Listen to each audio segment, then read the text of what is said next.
परिवार जिसमें एक 31 साल की विधवा महिला अपने सास ससुर को लेकर प्रयागराज महाकुंभ में पहुंच जाती है। दोस्तों, वहां जाने के बाद वो सभी लोग बड़े प्रेम पूर्वक माँ गंगा में स्नान करते हैं और जैसे ही ये महिला आगे की तरफ देखती है तो एक 11 साल का लड़का इस महिला का हाथ पकड़ लेता है और कहने लगता है कि तुम कितने दिनों के बाद आई हो, मैं तो तुम्हारा कब से इंतजार कर रहा हूं। दोस्तों, वो 11 साल का लड़का इस महिला से ऐसा क्यों कह रहा था? कौन था वो 11 साल का लड़का?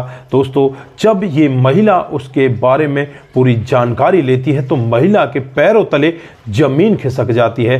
दोस्तों, अगर आप लोग भी पूरे मामले के बारे में जानना चाहते हैं तो वीडियो को जरा सा भी स्किप ना करें, लास्ट तक वीडियो को जरूर देखिएगा। दोस्तों, आगे बढ़ने से पहले हमारी वही रिक्वेस्ट कि जो हमारे चैनल के साथ नए हैं कृपया करके चैनल को फॉलो कर ले, बेल आइकन को जरूर प्रेस करें। नमस्कार, जय हिंद। आप देख रहे हैं APH न्यूज राहुल रावत के साथ। दोस्तों, आज की जो हकीकत की घटना आप लोगों को बताने जा रहा हूं साल 2012 से स्टार्ट होती है। उड़ीसा के भुवन नगर एक गांव पड़ता है और यहीं पर रहने वाला एक लड़का जिसका नाम तपन होता है।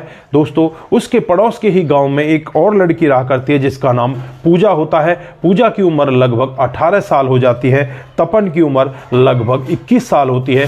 दोस्तों, ये दोनों एक दूसरे से बहुत ही ज़्यादा प्यार किया करते हैं। घर वाले फिर इन दोनों की रजामंदी से शादी करा देते हैं। शादी के बाद जो पूजा होती है तपन के घर में आ जाती है, अपने सास ससुर का बड़े अच्छे से ख्याल रखने लगती है। समय बीतता है तो यहाँ पर जो लड़का होता है तपन, वो अपनी पत्नी से कहने लगता है कि हमें पुरी के जगन्नाथ चलना है, वहाँ पर हम दोनों को अकेले ही जाना होगा। दोस्तों, फिर यहाँ पर ये दोनों को दोनों तैयार हो जाते हैं, एक गाड़ी करते हैं और गाड़ी को लेकर पुरी के जगन्नाथ पहुँच जाते हैं। भगवान के दर्शन करते हैं और दर्शन जब ये वहाँ पर कर रहे थे तो तपन को कुछ ऐसा वहाँ पर महसूस होता है जैसे मानो उसे कोई शक्ति अपनी तरफ खींच रही हो। अब यहाँ पर तपन थोड़ा सा विचलित होता है, अपनी पत्नी से कहने लगता है कि पता नहीं, मेरा तो जी सा मचला रहा है, मुझे ऐसा लग रहा है कि जैसे कोई शक्ति मुझे अपनी तरफ खींच रही है। दोस्तों, उसके बाद तपन और उसकी पत्नी पूजा वहाँ से बाहर की तरफ निकलते हैं और देखते हैं तो एक बरगद का पेड़ होता है, उसके नीचे एक छोटा सा नाग देवता का मंदिर बना होता है। वहाँ पर वो पूजा अर्चना करने लगते हैं और जैसे ही वहाँ से थोड़ा आगे की तरफ बढ़ते हैं तो यहाँ पर तपन फिर कहता है कि मुझे पता नहीं, कुछ अनजानी शक्ति अपनी तरफ खींच रही है। और फिर वहीं पर एक बहुत बड़ा सा नाग उनके सामने आ जाता है और तपन के पैर को डस लेता है। दोस्तों, तपन वहीं पर जमीन में गिर जाता है और बेहोशी की हालत में चला जाता है। जो इसकी पत्नी होती है बहुत ही ज़्यादा परेशान हो जाती है। परेशान होकर आसपास के लोगों की मदद से तपन को नज़दीकी हॉस्पिटल में ले जाती है और वहां जाने के बाद जो डॉक्टर साहब होते हैं वो कहते हैं कि जहर बहुत ही ज़्यादा बढ़ चुका है, इस वजह से तपन अब हमारे बीच में नहीं है, वो मर चुका है। दोस्तों, पत्नी का रो रो कर बुरा हाल होता है। पत्नी अपने पति की डेड बॉडी को उस गाड़ी में रखती है और सीधे अपने ससुराल में पहुंच जाती है। वहां जाकर उसका अंतिम क्रियाक्रम किया जाता है। लेकिन यहाँ पर अब जो पत्नी होती है उसे भी बहुत बुरे बुरे सपने आने लगते हैं, उसे भी चारों तरफ से भय दिखाई देने लगता है। उसे लगता है कि उसका पति उससे कुछ कहना चाहता है लेकिन वो उसकी समझ में नहीं आता। फिर एक साधु महाराज के पास ये पूजा जाती है और वहां साधु महाराज के हाथ जोड़ती है और उनसे कहने लगती है कि महाराज, इस तरह का मामला हो चुका है, मुझे रातों को दिनों को भी कई बार डर लगने लगा है। तो यहाँ पर साधु महाराज उससे कहने लगते हैं कि तुम्हें चिंता करने की कोई ज़रूरत नहीं है, ये सब एक नाग देवता का प्रकोप है। जो तुम्हारे पति के ऊपर तो था ही, वो तुम्हारे ऊपर भी आ रहा है, तुम्हें अब पूजा करनी होगी। उसके बाद जो पत्नी होती है बड़े अच्छे तरीके से नाग देवता की पूजा करती है और फिर वहीं पर अपने सास ससुर के साथ रहने लगती है। दोस्तों, धीरे धीरे समय बीतने लगता है और समय आ जाता है साल 2025। इन जो बीच के साल गए थे, इन सभी सालों में यहाँ पर इसके घर वाले भी और इसके जो सास ससुर होते हैं वो भी इसको बार बार यही कहते हैं कि तुम दूसरी शादी कर लो, तुम्हारा जीवन अभी बहुत लंबा है। लेकिन ये शादी करने से मना कर देते हैं कि मेरा पति मेरा नहीं रहा तो मुझे क्या भरोसा कि दूसरा जिससे मैं शादी करूँगी वो मेरा रहेगा, मैं शादी नहीं करना चाहती। दोस्तों, उसके बाद साल 2025 आ जाता है और साल 2025 में महाकुंभ का मेला प्रयागराज में लग रहा होता है, जहां पर करोड़ों में श्रद्धालु प्रतिदिन स्नान करने के लिए जाया करते, माँ गंगा का आशीर्वाद लेते। दोस्तों यहाँ पर जो पूजा होती है उसकी उम्र लगभग अब 31 साल हो जाती है और वो अपने सास ससुर के साथ महाकुंभ प्रयागराज में पहुंच जाती है। जैसे ही वो गंगा में डुबकी लगाती है, डुबकी लगाने के बाद जब बाहर निकलकर सामने देखती है तो एक 11 साल का लड़का उसके सामने खड़ा होता है और जब उस लड़के के पास वो जाती है तो वो लड़का धड़ाम से जमीन में गिर जाता है, वहीं पर बेहोशी की हालत में आ जाता शकल होती है। इसके पति तपन से बहुत ज़्यादा हद तक मिल रही होती है। इस सब को देखकर वो उस लड़के की तरफ बढ़ती है और जैसे ही उसके करीब पहुंचती है तो वो लड़का बेहोश होकर जमीन में गिर जाता है।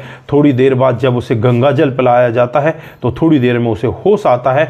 होश आने के बाद सबसे पहले ये इस औरत पूजा को देखता है और इससे कहने लगता है कि तुम तो मेरी पत्नी पूजा हो, मैं तुम्हारा 11 साल से इंतजार कर रहा हूं, तुम मुझे छोड़कर क्यों चली गई थी। दोस्तों अब यहाँ पर पूजा एकदम से हक्की बक्की रह जाती है, सोचने लगती है कि ये 11 साल का लड़का ये सब कैसे कह रहा है। दोस्तों वहाँ पर तमाम लोगों की भीड़ लग जाती है और वहाँ पर एक बहुत ही सिद्ध महाराज पहुँचते हैं और जब सिद्ध महाराज यहाँ पर इनको कहने लगते हैं कि ये तुम्हारे लिए ही यहां पर इंतजार कर रहा था, ये नाग देवता का प्रकोप था कि जिस वजह से तुम अलग हुए थे और आज ये लड़का तुम्हारा इंतजार करते करते तुम्हें मिल ही चुका है। दोस्तों यहाँ पर जो पूजा होती है उस साधु महाराज के चरणों में गिर जाती है और कहने लगती है कि साधु महाराज अब क्या हमारा जीवन आगे ठीक चलेगा।